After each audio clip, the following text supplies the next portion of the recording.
ar Sul y Siliau, Sul y Pasg, Sul atgyfodiad yr arglwydd Iesu Grist, lle da ni'n dathlu i fod o wedi concro marwolaeth a i fod o eto'n fyw a gyda ni bob amser hyd ddiwedd y byd a thu hwnt. A mae'n hynod o braf i gael eich cwmni chi, a gobeithio fyddwch chi'n mwynhau y gwasanaeth. Fel da chi'n gwybod, mae'n gwasanaeth ni yn y bore, chydig bach yn wahanol, felly da ni'n mynd efo'r llir hyn sydd yn digwydd. Oherwydd weithiau, di'r gweinidog sydd yn arwain ddim yn siŵr iawn beth sydd yn digwydd. Ond dwi'n gwybod hyn, heddiw, da ni'n dathlu atgyfodiad bendigedig. Croeso i'r rhai sydd wedi dod ata ni. Dwi'n gweld bod Griffith yn y fan yma, ar wyliau bach, a mae'n hyfryd cael dy gwmni di. Yn ôl yma, ti'n dal i siarad Cymraeg? Just checio, na, mae braf cael dy gwmni di yn yr oed yma. Coeddiadau, does na'm llawer o gyhoeddiadau, oedfa pnawn, angor am 4, gwyl Gristnogol Llanw o ddydd Llun tan dydd Iau, a da ni'n dymuno dda i'r rhai hynny o Ebenezer sydd yn mynd i'r wyl yn Llangrannog, a gobeithio byddwch chi'n cael amser bendigedig yn y fan honno, yn addoli ac yn dysgu ac yn cymdeithasu hefo'ch gilydd. Wedyn, da ni yn neidio yn syth bin wedyn i Sul nesaf y 12fed, ac yn y bore mae yna mystery preacher, dwi'n meddwl. Dwi ddim yn siŵr pwy sydd wrthi bore dydd Sul, ond mae arweinydd dirgel yn y bore. Ac yna yn y prawn mae Catrin ac Ifan yn arwain gwasanaeth. Cadwch eich llygyd ar y cyhoeddiadau i weld beth fydd yn digwydd. A dyna ni. Dwi am gael darlleniad bach i gychwyn. O na, mae yna un peth arall o'n i eisiau sôn. Mae yna lansiad llyfr newydd Luned Aron yn clwb tennis yr Eglwys Newydd ar 17 o Ebrill, ac enw i llyfr hi ydy Camau Bach, a mae yna groeso i unrhyw un i daro heibio. Mae John Gower yn holi Luned Aron, ac mae yna adloniant gan John Nicholas. Nos Wener, 17 o Ebrill, clwb tennis yr Eglwys Newydd. Hefyd, cofiwch bod ni'n casglu bwyd sych, Sul cyntaf, gael Sul o bob mis. A mae yna fylcha glas ar ôl bob gwasanaeth i chi roi eich cyfraniad i'r ymgeiswyr lloches a hefyd i'r digartref yn y fan honno. Bore dydd Sul y Pasg, a mae'n meddwl ni'n mynd nôl dros 2000 o flynyddoedd, a dyma Iesu'n rhoi cyfrifoldeb i'r merched, i'r menywod, i ddweud wrth y dynion, mae Iesu Grist wedi atgyfodi. Felly dwi eisiau gofyn i'r merched yn unig i ddarllen y paragraff bach yma o lyfr Mathew, oherwydd mae yna gyfrifoldeb arbennig wedi rhoi i fenywod, i rannu y newyddion bendigedig bod Iesu Grist yn fyw. Felly y menywod, yna, Rydw'r bod ar hon, dwi'n gwybod eich bod chi'n edrych am Iesu, yn un gafod eich croesoeddo. Dydy e ddim yma, mae wedi dod nôl yn fyw. Dyna'n union beth wedodd byddai wedi dweud. Dewch yma i weld lle yn y gogledd. Yna ewch ar frys a dweud wrth eich syniad. Mae Iesu wedi dod yn ôl yn fyw. Ac mae'n mynd i Galilea o fan chi. Ewch i weld yno. Edrychwch, fi sydd wedi dweud wrtho chi. Felly dyna'r grafedd yn rhedeg ar frys o beth i ddweud wrth y disgyblion. Roedden nhw wedi dychryn, ac eto'n teimlo rhywbeth. Yn sydyn, byddai Iesu yn cyfarfod. Yn ôl yn dweud. Dyma'n rhedeg ato ac yn gadael yn y ddifaru tyneddol. Rydwch bod ar ofn, byddai Iesu wrthyn nhw. Ewch i ddweud wrth y brodyr am fynd i Galilea. Bydden nhw'n cael yn gweld Diolch, a da ni yn sylweddoli yr hyn oedd Iesu'n ei wneud yn y fan yma. Yn gofyn i'r merched, i'r disgyblion oedd yn merched oedd wedi ddilyn o, i ddweud wrth y brodyr, mae o eto'n fyw. Mae o wedi concro marwolaeth. Dewch i ni ddarllen gweddi fach hefo ymateb ganddo chi, a ga i ofyn i chi ymateb hefo'r geiriau yn y llythrennau bras. Y nefoedd ar ddeiar yn llawenhau. O Grist yn datgyfodiad y mae'r nefoedd ar ddeiar yn llawenhau. O Grist yn datgyfodiad yr wyt wedi chwalu pyrth trigfan y meirw, dinistriaeth bechod am arwolaeth. Trwy dy fuddigoliaeth yn biliwn arnat, cadw ni'n fuddigoliaethus dros bechod. O Grist yn datgyfodiad yr wyt wedi dirymu marwolaeth, gan roi i ni fywyd newydd. Trwy dy fuddigoliaeth gofynnwn i ti i gyfeirio'n bywyda i fod yn greadigaeth newydd. O Grist yn datgyfodiad yr wyt wedi rhoi bywyd newydd. Dygais yr holl ddynoliaeth o farwolaeth i fywyd trwy dy fuddigoliaeth yn biliwn arnat, rho fywyd tragwyddol i bawb am ddiriedwyd i ni. Clyw ni arglwydd gogoniant. O Grist, yn datgyfodiad, yr wyt wedi trechu dy ddienydwyr a thwarchodwyr a llawenhau calonnau dy ddisgyblion. Trwy dy fuddigoliaeth, rhoi ni lawenydd wrth dy wasanaethu. Amen. Diolch yn fawr i chi am helpu fi. Dewch i ni ganu gyda'n gilydd am yr atgyfodiad. Dwi'n gwybod fyddwch chi'n cofio'r gan yma, da ni wedi gwneud i o'r blaen, ond mi wnawn ni chwarae trwy'r beill i gyd, a wedyn gewch chi ymuno i mewn. O, dyma fore. Dyna di'r geiriau. O, dyma fore.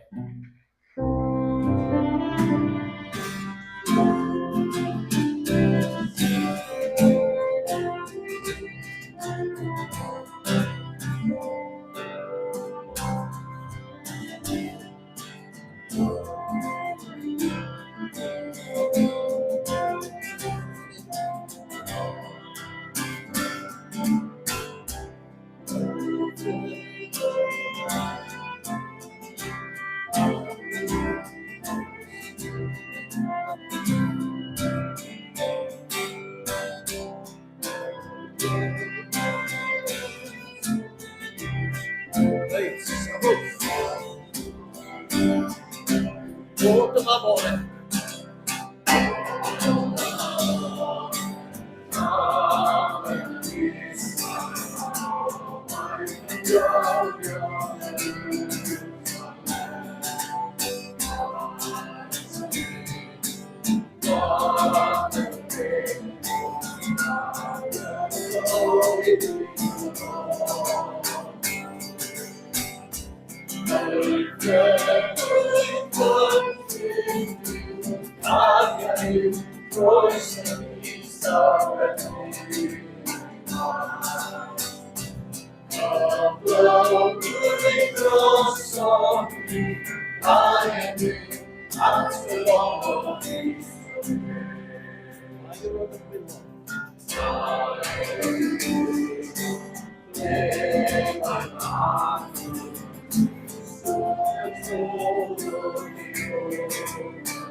dod i'r diog, trefyd mae am ni sy'n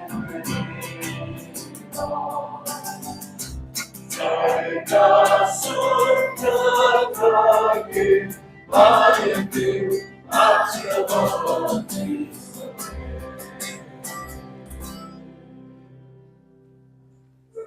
Felly, hefo'n gilydd, da ni yn dathlu at gyfodiad yr arglwydd Iesu Grist. Mae'n ddydd llawen, mae'n ddydd buddugoliaeth, mae'n ddydd bydlymus, mae'n ddydd lle mae Iesu wedi trechu pwerau'r tywyllwch. A mae'n bwysig i ni fel Cristnogion i sylweddoli hyn wrth weld beth sy'n digwydd yn y byd yma yn gyffredinol. Wrth i ni edrych ar gymdeithas, wrth i ni edrych ar y newyddion, rhyfel, trais, casiner. Mae atgyfodiad Iesu yn seinio buddugoliaeth, teyrnas Duw, cariad Duw, bwriad Duw ar ein cyfer ni fel dynoliaeth. A mae'n neges y mae angen i ni dathlu a'i rhannu efo yn cyd dinasyddion. Ac o'n i'n edrych trwy'r llyfr yma wrth feddwl am bod yma, a yn dod ar draws geiriau Sean Allen. A mae Sean Allen yn ddiweddar wedi sgwennu lot o eiriau newydd. Ac yn yr emyn yma mae o'n sôn am fuddugoliaeth. Mae Iesu'n fuddigol a'i bobl gaeth byw yn fwy na chonchwerwyr drwy gariad mab Duw. Profi gwrthryfnder neu newyn ei gler, does bach ar ei cariad a gorodd y byr. Yn yr ail beryll mae'n sôn, dychryn marwolaeth, pechu ein byw, erlyd y diafol, mae'n noddfa gan Dduw. Cymaint temtasiwn dan teithio'n y byd, mae grym hirodd angain ni'n cynnal o hyd. Ac yn y peryll ola mae'n dweud, ni all un dim heddiw, na ceto i ddod, na cychter, na dymder, na cympedd sy'n bod, fyth sy'n gwahanu, na meddwl ein dwyn, o gyrraedd gras Duw, roes ei fab ein mwyn. A maen nhw'n eiriau grymus a chalanogol sydd yn atgyfnerthu ni fel Cristnogion i sylweddoli pa mor bwysig ydy atgyfodiad Iesu Grist. Oherwydd mae o'n seinio y fuddugoliaeth honno dros y tywyllwch, dros bechod sydd yn dinistrio gymaint ar y byd. A mi oedd mae'r emyn wedi cael ei ysbrydoli gan eiriau Paul, os gawn ni'r sleid nesaf, yn Rhufeiniau 8. Darllenwch y geiriau yma efo fi. Ond da ni'n compro cwbl i gyd am mwy am hoddesau wedi'n cael ni. Rwy'n hollol sicr bod dim byd yn gallu parhau ni oddi wrth ei gariad ni. Rwy'n marwolaeth ddim yn gallu, na un profiad gael ni mewn bywyd chwaith. Rwy'n manylion ddim yn gallu, na phwerau ysbrydol drwg. Dim byd yn y presennol ac yn y dyfodol. Dim byd yn hellteroedd eitha gofod, nac yn ymderoedd y ddear.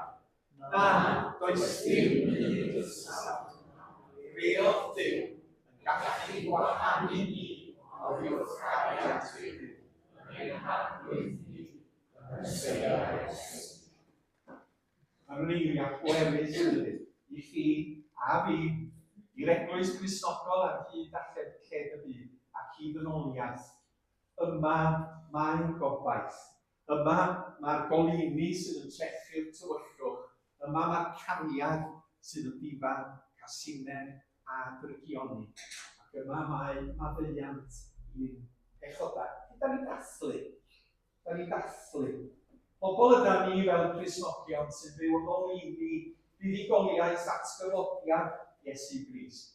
Pobl y goleuni, pobl gobaith, pobl cariad, pobl maddeuant, pobl gras, pobl criawnder, pobl y brenin Iesu Grist. Gawn ni gydweithio.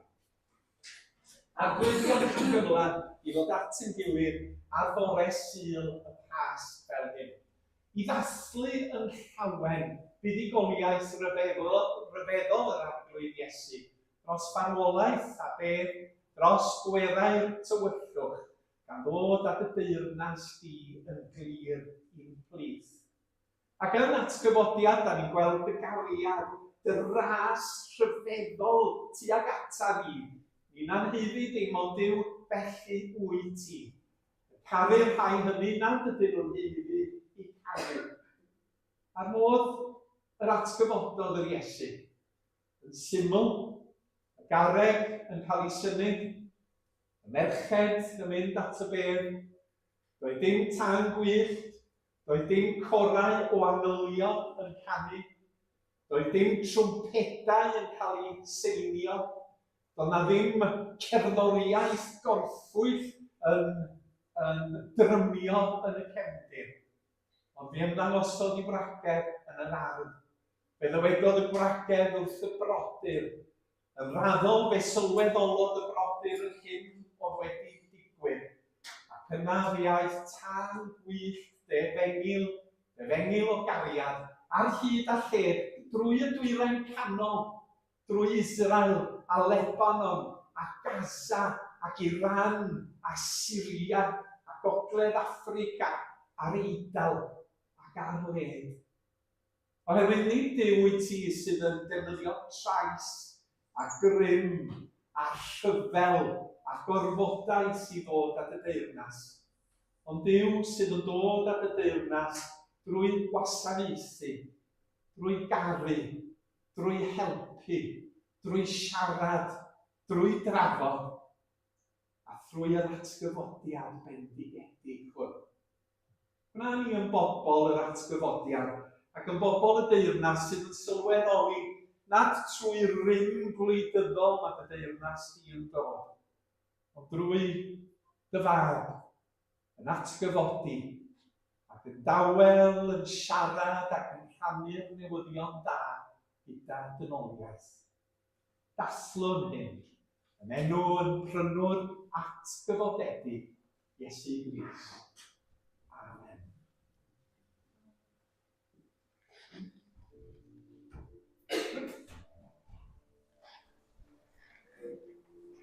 Mae'r dydd ar fin glasu, y merched sy'n nesu, i drin corff Iesu. Gan gwys glân ac olew yn dwylo, i drin a'i dyluno yn dyna. Ond yno, cyn deffro hyn dan o fawr ar fel, yn y fan, lle rhodwyd i ornau dan ei glwyfau, yn golau gwan, ar lan de aloedd, ni welwn sôn, gwag yw'r beth. Na nid yw corff tywysog llef i weld, a chodi'r byd o'r beth o'r yma. Amen.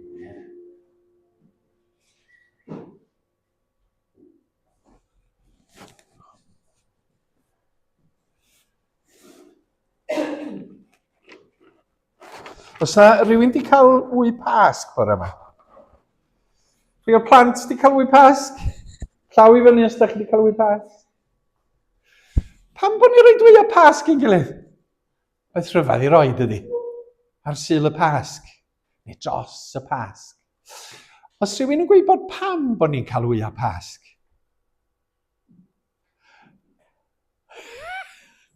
Mali? Bywyd newydd. Wel, oherwydd bod ni'n hoffi siocled, de. Mae hwnna reswm digon da. A mae gennau wy o fama, cream egg, a mae yna wyau bach i chi fanna os da chi ar diet yn y cefn, i chi gael hefo'ch paned ar y diwedd. Ond mewn wy go iawn, beth sydd mewn wy go iawn?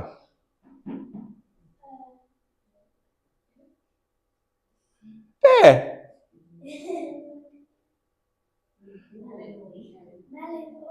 Felynwy a gwynwy, oes? A mae'r heina'n datblygu i fod yn ciw bach melyn yn dydi?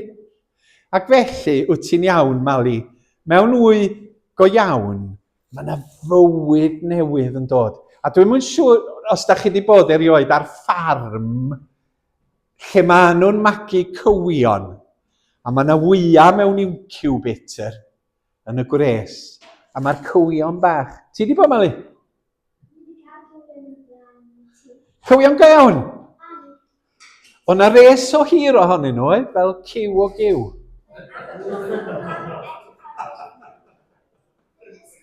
Gynnoch chi ieir bach?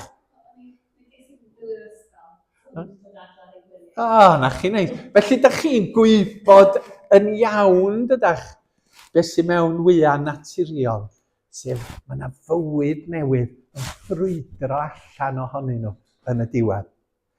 A dyna pam bod ni'n rhoi wyau pas i'n gilydd.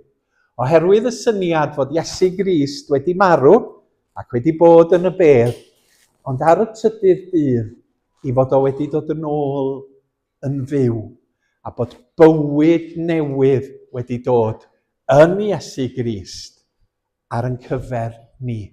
Ac felly, da ni'n dathlu nid marw sydd yn ennill ac yn ein dileu ni, ond fod Iesu wedi concro marwolaeth a dod â bywyd newydd. Felly, pan da chi'n bita chwi? Da chi wedi bita chwi am barod? Na ddo.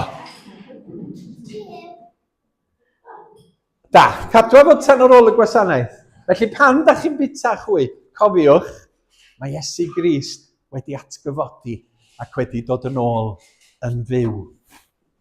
Rant ag glanna, dwi eisiau rhannu rhain efo chi, os ni wedi gymryd un a rhannu nhw, so yna'n gret. Da ni wedi cael copi newydd o'r rhestr gwylio'r byd gan Open Doors. A dwi'n awyddus i'w rhannu nhw hefo chi, oherwydd bob blwyddyn mae Open Doors yn darparu'r llyfryn yma hefo 50 gwlad lle mae'n anodd i fod yn Gristion, lle mae'r awdurdodau yn erlid Cristnogion a chrefydda eraill. Ac yn y llyfr mae yna 50 gwlad, mae hwn yn newid sbon, mae nhw'n newydd ddod o'r wasg ac oedd Jim wedi anfon nhw yn arbennig i Ebenezer mwyn i ni weddio drostyn nhw.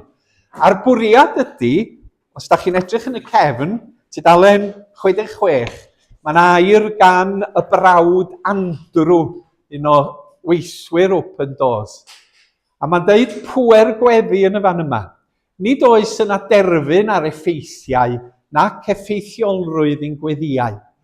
Os ydym am adael marc amhosib i ddileu ar y byd, does dim ffordd fwy pwerus o wneud hynny na bod yn rhan o fwriad Duw trwy weddi. Does na ddim ffinia na waliau carchar na drysau ynghau pan fyddwn ni'n gweddio. Efallai nad yw arweinwyr gwleidyddol, economaidd, milwrol ac ysbrydol y byd yn gwybod ein henwau, ond gallwn gael mwy o ddylanwad ar eu cynlluniau a'i holl gynghorwyr agosaf gyda'i gilydd. Y gall llawer o bethau bod yn amhosibl o safbwynt dynol, y myd gweddi, does dim yn amhosibl. Felly anogaeth i ni weddio ydy hwn.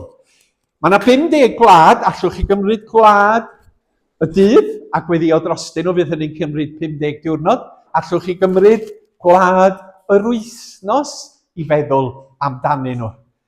A fydd hynna'n cymryd bron i flwyddyn hefo gwyliau o bythefnos. Ond mae'n bwysig yn bod ni yn gweddio ac yn llonyddu i sylweddoli'r angen sydd yn y byd. Lle mae yna drais, lle mae merched yn cael ei amharchu a'i camdrin, lle mae yna Gristnogion yn cael ei dienyddio am wneud hyn. Mae'r paragraff rhif 1 Gogledd Corea yn frawychus frawddeg gyntaf. Os canfyddir eich bod yn Gristion yng Ngogledd Corea, byddwch chi a'ch teulu'n cael eich dienyddio ar unwaith neu eich anfon i wersi llafur am weddill y choes. Mae hwnna'n ofnadwy. Mae hwnna'n ddifrifol. Mae hwnna'n ddieflig wrth ymdrin a pobl gyffredin sydd yn caru Iesu Grist. Maen nhw angen yn gweddio ni. Felly, gaich annog chi trwy gyfrwng y llyfryn I edrych o leia bob wythnos ynddo fo, ac i ddewis gwlad, neu mynd trwyddyn nhw bob yn un ag un, ac i offrymu gweddi bach dros y bobl sydd yn dioddef o erledigaeth. Diolch yn fawr i chi. Beth gynno ni nesaf, dydwch? Ni jecio fy rhestr. Ond ta, dewch i ni am eiliad rwan. Da ni wedi siarad am yr atgyfodiad. Camu nôl chydig bach i dydd Gwener dwytha. Camu nôl i dydd Gwener y Groglith, Good Friday. A meddwl am yr hyn oedd wedi digwydd ar y dydd Gwener y Groglith. Yn fras, fe gafodd Iesu i arestio yng ngardd Getsemane, ac yna cael ei gludo gan yr awdurdodau i'r carchar. Ac yna, diwrnod wedyn, dydd Gwener y Groglith, sefyll o flaen yr awdurdodau, Caiaffas, Sanhedrin, Peilat, Herod, ac yna wedyn yn ôl eto at Peilat. Yn ystod y digwyddiadau hynny, mi gafodd o'i ddyrnu a'i chwipio, gwisgo coron ddrain am ei ben, i watwar gan y milwyr yn poeri arno fo, gwisgo gwisg o ddirmig, borffor yn de, hwn di brenin yr Iddewon. Yna dyma nhw'n gofyn iddo fo gario i groes a mynd draw i'r fan lle bydda fo yn cael i ddienyddio. Ac yn y fan honno, milwyr yn hoelio i ddilo fo, neu arddwn o, yn sownd yn y groes a'i draed yn y fan honno. A yn raddol yng ngwres y dydd, yr arglwydd Iesu yn marw.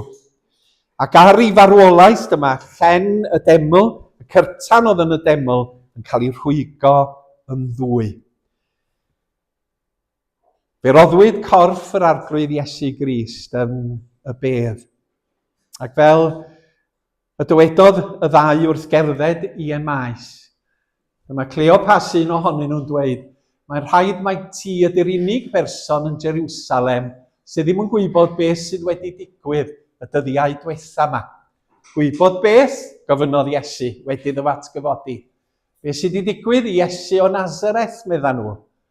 Roedd yn broffwyd i Dduw ac yn siaradwr gwych, ac roedd pawb wedi weld yn gwneud gwirthiau rhyfeddol. Ond dyma'r prif offeiriad a'r arweinwyr crefyddol eraill yn ei arestio a'i drosglwyddo i'r Rhufeiniaid i gael ei ddedfrydu farwolaeth a'i groes soelio.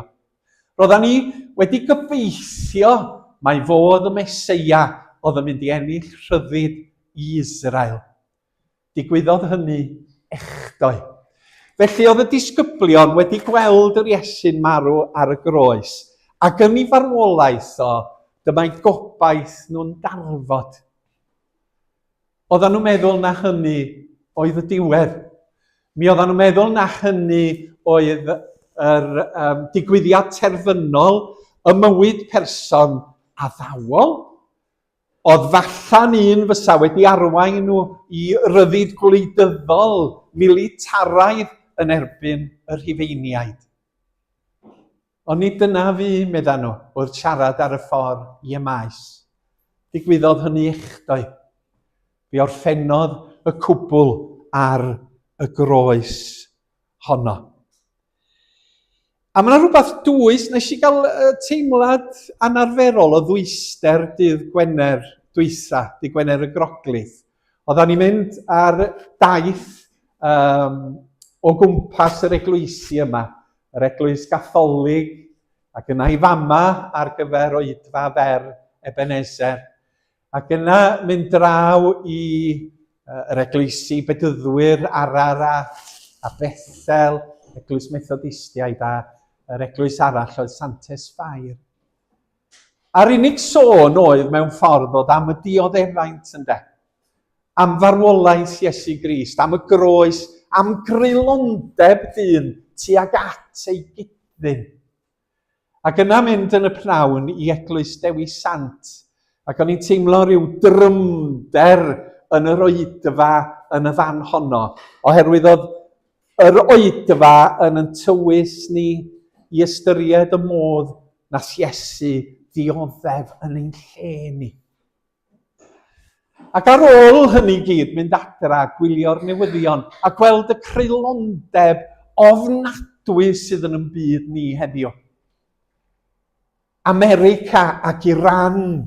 A maen nhw'n gwneud yr darluniau yma o ryfel fel rhyw gêm gyfrifiadurol erbyn hyn. Wel, dyna ydi hyn de. Mae'r bobl sydd yn hedfan drones America yn America erbyn hyn. A maen nhw'n hedfan y drones o bellafoedd deiar. A dyn nhw ddim yn dangos y lladd. Dyn nhw'n dangos cyrff y plant. Dyn nhw'n dangos y gwaed sydd yn llifo. Maen nhw'n gwneud o'n rhywbeth glân, fel bod nhw ar gêm gyfrifiadur. Mi oedd yn ymddangos bod popeth ar ben pan fu farw'r Iesu. A mi allwn ni fynd i feddwl felly yn yn hinsawdd gwleidyddol, rhyngwladol ar hyn o bryd. Be nawn ni? Be fedrwn ni wneud i newid pethau? Be fedrwn ni wneud i wneud bywyd yn well, a Cymru yn well, a natur ac ymddygiad pobl tuag at ei gilydd. Ddown ni at rhywbeth arall yn y munud, ond na i adael chi yn y fan yna. Be am i ni... Sgynna ni fideo yma, ti dir? Mae torf yn fyddor. Mae'n gweiddi, gyndeirio, a'n waed y triganog, di-eog, fab y dydd. Mae'n coeri, mae'n dyrnu, mae'n rhwygo croen Iesu. A hoelio i gorff fyny, a'r groes bren ar y bryd. Ac wedi'r hoelio, a glawdio'r gwedd, a lladd yr oen. Mae'r boen a'r bedd yn dal. Troi'n gyfranod hedd i gael. Mae'n farw ar Galfari, hyn, yn dy achub di a fi. Mae'n dal wneud ein chos, a'i hael wneud hi am byth i ni yn newid.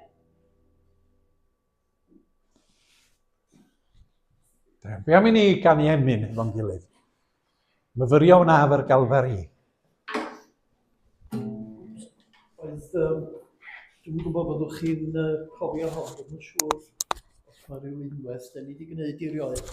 Felly nawn ni chwarae pennill a citsgan, ia, jyst un pennill a citsgan. Mae'r gân yn dechrau, fel oedd Alun dweud, yn edrych yn ôl i ddydd Gwener y Groglith. Ac mae'n mynd ymlaen ar ôl y ddwy bennill cyntaf, mynd ymlaen i edrych ar yr atgyfodiad. A'r pennill ola yn sôn am yn atgyfodiad ni, a'r bywyd sydd i ddod o ganlyniad i atgyfodiad Iesu Grist.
Dwi'n ddigon.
Ac yn adeg y Pasg, mae gennych chi'r cyfuniad mae'r chwerwad melys yn does. Y dagrau a'r llawenydd. Y trechu, fan ymddangos felly ar ddydd Gwener y Groglith, a'r fuddugoliaeth sydd yn dod drwy farwolaeth yr arglwydd Iesu Grist. A mae'n calon ni'n cael ei tynnu i lawer cyfeiriad yn ystod gwyl y Pasg.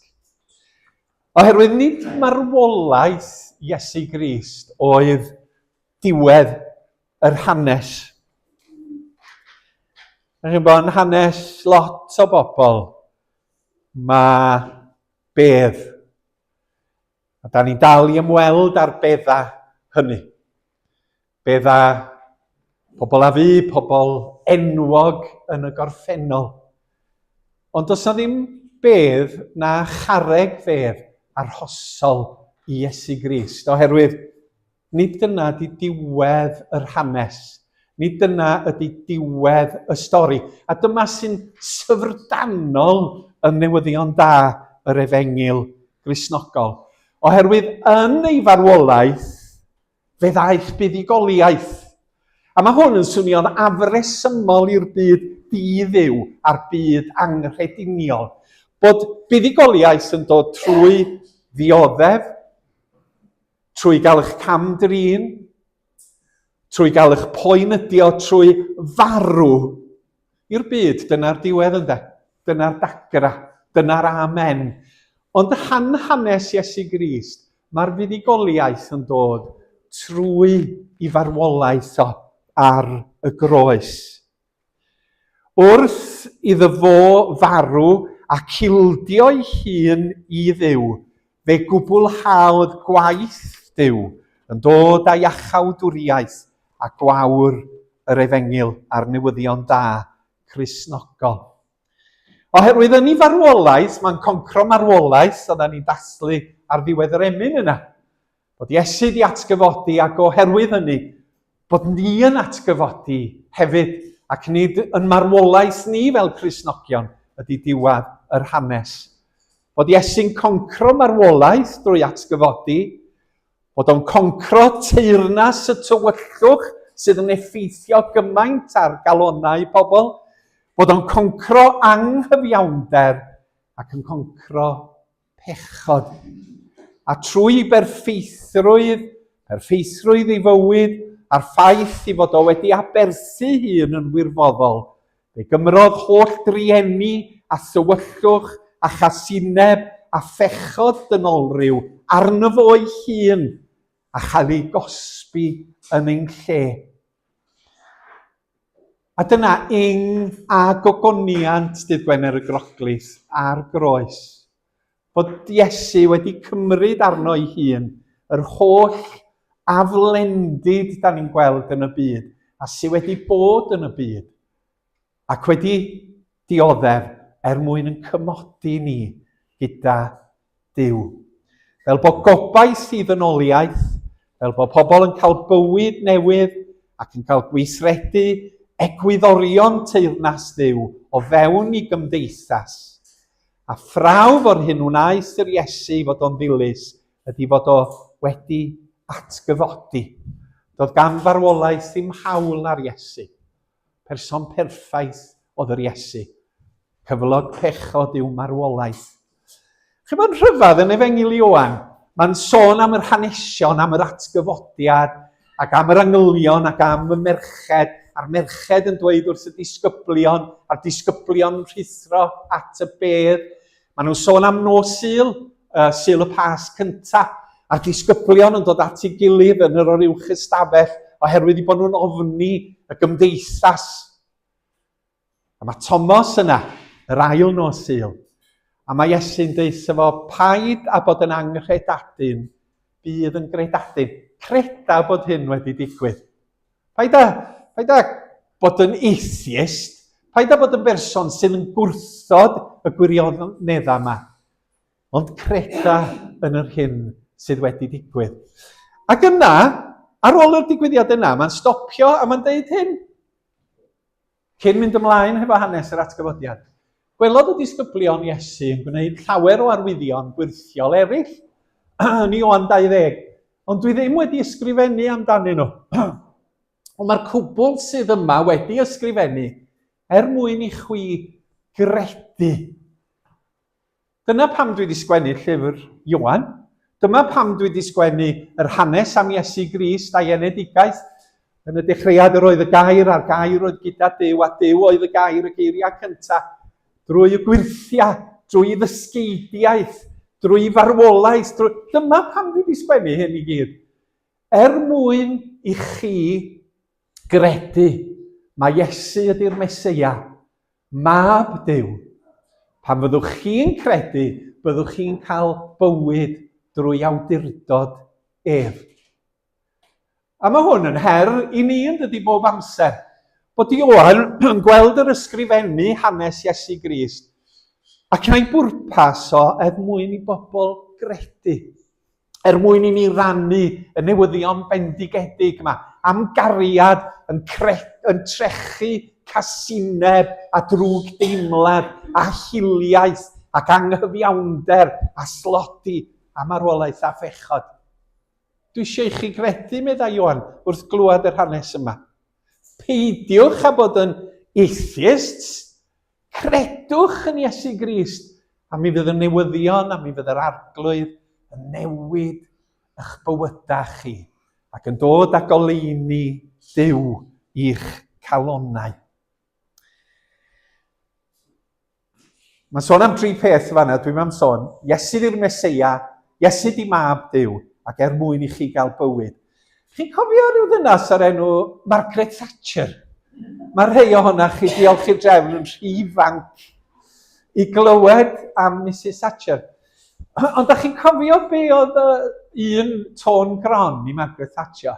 Preifateiddiwch bob dim. Preifateiddiwch y gwasanaethau. Preifateiddiwch y trydan. Preifateiddiwch y nwy. Preifateiddiwch y teleffons. Preifateiddiwch y dŵr. Ydych chi'n camu nôl blynyddoedd wedyn yn meddwl, oedd hynny'n syniad mor dda hynny. Oherwydd be oedd yn olygu oedd bod yr holl wasanaethau yn mynd i ddwylo cyfoethogion y byd. Yn mynd i ddwylo cwmnïau mawr, global y byd. A rwsyd, ddaru nhw'n perswadio ni, oedd Ronald Reagan o'r un agwedd, i werthu rhywbeth oedd bia ni yn heiddo ni oedd y peth yna. A perswadio ni bod eisiau cadw'r pethau mewn dwylo preifat. A da ni yn medu cynheuaf ers hynny yn dyddiau ni yn dydyn. Ond na i ddim mynd ar ôl hynny oherwydd eisiau gwneud pwynt ydw i. Mae pobl eisiau preifateiddio Cristnogaeth. Cadwch eich ffydd i chi eich hun.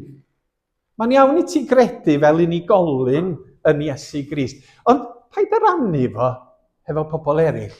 Dio ddim busnes i ti fynd o gwmpas yn dweud bod Iesu Grist yn fendigedig a fod Iesu Grist wedi atgyfodi a fod yna newyddion. Na. Mae yna rei pobl yn chwarae gwyddbwyll. Mae rei pobl yn chwarae paddleboard. Mae yna rei pobl yn chwarae pêl-droed. Ac wyt ti'n Gristion? O cadw fo'n dawel allu ti dy hun. Cadw fo'n breifat. A mae lot o awdurdodau a gwleidyddion a phobl gyfoethog am breifateiddio Cristnogaeth hefyd. Pam? Oherwydd bod Iesu Grist yn herio i ffordd nhw o fyw, a meddwl, a gymddwyn. Yn herio i ffordd nhw i barchu gydfyn, a gwasanaethu y clodion, ac ymestyn dwylo o gariad tuag at yr rhai hynny sydd yn anghennus. A cyfiawnhau hawdurdod, a cyfiawnhau cyfoeth gwallgo nhw. Ond da ni'n mynd caniatáu i awdurdodau, na gwleidyddion, na phwera, i breifateiddion ffydd ni yn yr arglwydd bendigedig Iesu Grist. Oherwydd mae Ioan yng nghanol hanes yr atgyfodiad yn dweud, falle bod chi ddim yn credu rwan, ond mae'r straeon yma yn eich herio chi i gredu yn Iesu. Ac wrth gredu, ildio'ch bywyd a chadnoddau a'ch donia i wasanaethu fo. Nid marwolaeth yr Iesu oedd y diwedd, ond rhan o'r gwaith i ddod â iachawdwriaeth ac atgyfodiad yn ei enw ef. Ac ar ei ben, y bôr gofan. Dewch chi ganu, ac yna mi fyddwn ni'n cymuno hefo'n gilydd. Mae'r enw yma'n sôn am y ffwlch rhyngthon ni a Duw yn cael ei bontio gen Iesu Grist a'i farwolaeth. Jyst i'ch rhybuddio chi, mae'r penni llyla chydig bach y wahanol. Mae gennych chi ddewis. Rwy'ch chi'n ei llai dilynesu, neu ydych chi adael i'r ysbryd cael chi ganu beth bynnag dych chi eisiau.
Mae'n braf cael cyd-addoli hefo chi ar Sul y Pasg a dathlu y fuddugoliaeth fawr gan yr arglwydd Iesu Grist sydd yn dod â gobaith i'r byd. Da ni am symud at y cymun a mae yna wahoddiad i bawb sydd yn caru yr arglwydd Iesu i ymuno gyda ni wrth gymuno. Mae swper yr arglwydd yn agored i bawb sy'n caru Iesu Grist ac yn ei dderbyn yn arglwydd a gwaredwr. Felly yn ei enw ef eich gwahoddwn i gyd i ymuno â ni wrth y bwrdd sanctaidd hwn. Dowch bawb at y bwrdd, nid am eich bod yn gryf, ond am eich bod yn wan. Dowch nid am fod dim ynoch yn rhoi hawl i chi ddod, ond am fod arnoch angen trigaredd a gras. Dowch nid am eich bod yn caru'r arglwydd ddigon, ond am yr hoffech ei garu'n fwy. Dowch am iddo eich caru a rhoi ei fywyd trosoch. Dowch i gael y bara a'r gwin yn arwyddion o addewid am ras ein harglwydd Iesu Grist a chariad Duw a chymdeithas yr ysbryd glân. Dowch bawb a chymerwch ffiol iachawdwriaeth. Dwi wedi dweud gymaint o weithiau wrth i mi arwain oedfa gymyn Dwi'n aml yn teimlo yn anheilwng, oherwydd bod fi'n ymwybodol na pechadur ydw i sydd yn syrthio ac yn methu ac sydd ddim yn byw bywyd fel Iesu Grist, bod dymuniad yng nghalon i wneud hynny. A dwi'n teimlo bod darllen cyffes hefo chi yn Ebenezer yn gymorth i mi gymuno hefo calon onest. Oherwydd dydan ni'n bobl berffaith. Pobl orio gyda ni de. Sydd weithiau'n ffyddlon, dro arall yn anffyddlon. Os da chi'n dymuno, newch chi ddarllen y gyffes fer yma hefo fi. Cyffeswn o dad i ni dorri dorchmynion gan ddilyn ein ffyrdd ein hunain. Cyffeswn i ni bechu ar feddwl, gair a gweithred. Rydym wedi gadael heb ei gwneud y pethau y dylem fod wedi ei gwneud. Rydym wedi gwneud y pethau na ddylem ei gwneud. Rydym wedi gwastraffu dyroddion a phorthi ein trachwant gan anghofio'r anghennus a'r sal. Buom yn ofer yn ein meddyliau, yn ein geiriau'n greulon, yn ein gweithredoedd yn hunanol. Mwyn denw mawr, trigarha wrthym, ac mwyn Crist a'i aberth drud, madda i ni ein holl bechodau. Cymer ni nawr wrth i ni edifarhau am ein drygioni, a nertha ni i gerdded yn dylwybrau gan i fyddhau i ddewyllus. Diolch i chi. A diolch bod maddeuant a chyfle newydd i'w gael yn yr arglwydd Iesu. Mewn i fyddod i'r arglwydd Iesu ac i gofio amdano y gwnawn ni hyn. Oherwydd bu'r arglwydd Iesu yn nos y bredychwyd ef gymryd bara. Ac wedi iddo ddiolch efe a'i torodd ac a'i rhoddodd iddynt, gan ddweud, cymerwch, bwytewch, hwn yw fy nghorff a dorri'r trosoch. Gwnewch hyn i gofio amdanaf. Ac a ofyn i chi ddal y bara yn eich llaw fel yn bod ni yn cymuno gyda'n gilydd.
Y bara hwn yw corff Crist a dorwyd trosoch.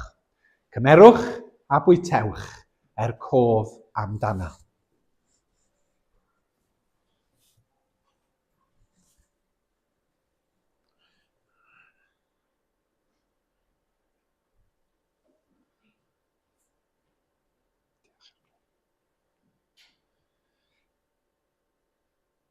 Yr un modd fe gymerodd y cwpan ar ôl swper, gan ddweud, y cwpan hwn yw'r cyfamod newydd yn fy ngwaed i.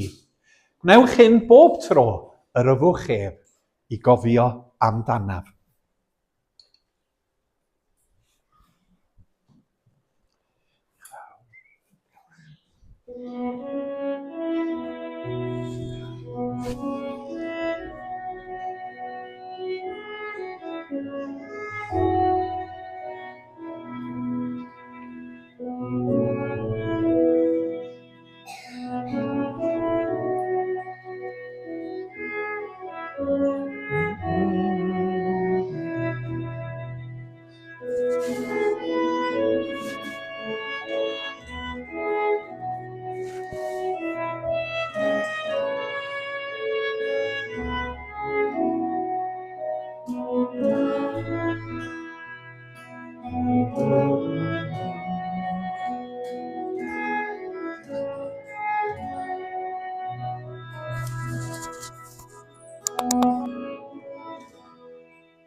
Diolch yn fawr.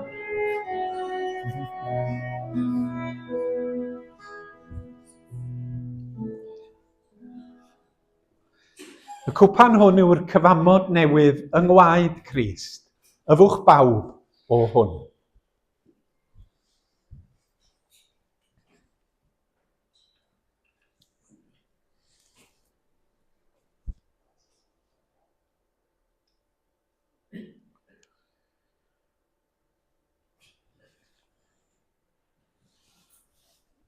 Gawn ni ganu yr emyn olaf ar yn heistedd.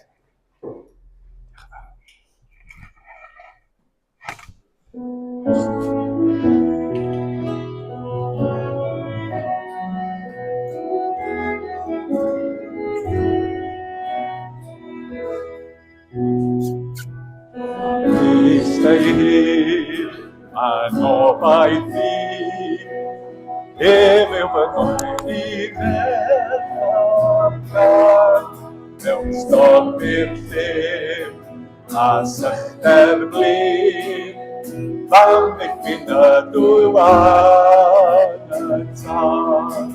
Mae'r ydroiad yn o gwir sy'n heddiw mewn brwydrau hir i ddanu rhyw yng ngobaith o'r sabaf am byth yn hariad Crist. Yng Nghrist ei dyn, e wisgo gnawn, diwdod yn atgas gan y byd. Cyflawn fy nefoedd yma'n glawd, cyfiawd y Duw a chariad fi. Fe hoeliwyd hwn wrth helgi, yn anodd ei gorff ei hun, yr iawn ddifai dros bechod yw, yma trwy heiriad Crist drwy'n byw.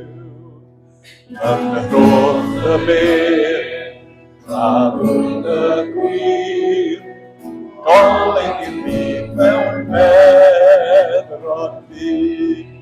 Trwy drodd o'r byr, daeth gwawddydd clir, ar eich gyfodiad Iesu Grist.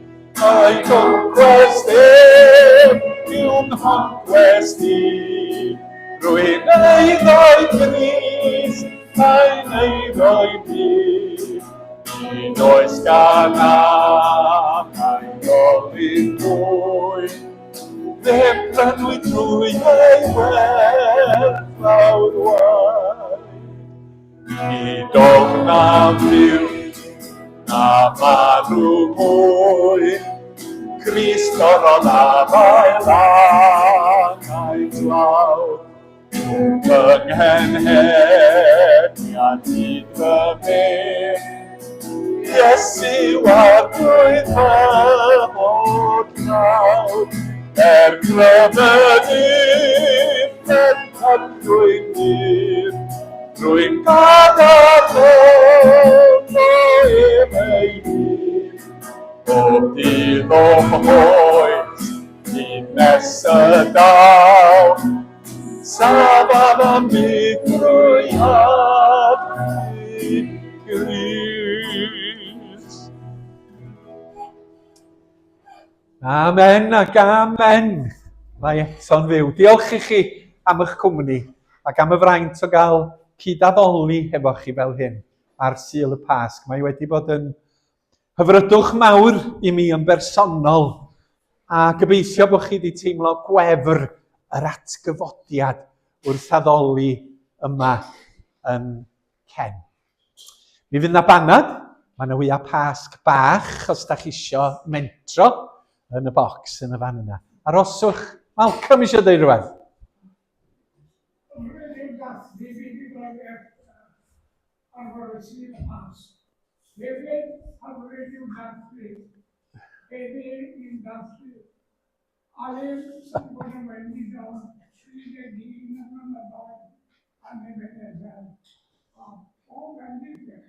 Diolch, Malcolm. Diolch am y geiriau caredig, ia, 31 mlynedd. A da chi di newid dim yn ystod y 30 mlynedd yna. Na, mae'n hyfryd. Ond mae diolch i'r arglwydd. Diolch, Malcolm, mae gennych chi gof ar Ithron. Ebrill cynta ddos i yma, ac oedd pobl Ebenezer Exam yn chwerthin mewn anghyfediniaeth. Dewch i ni rannu'r gras efo'n gilydd. Gras sy'n hadglwy Iesu Grist. A chariad Duw.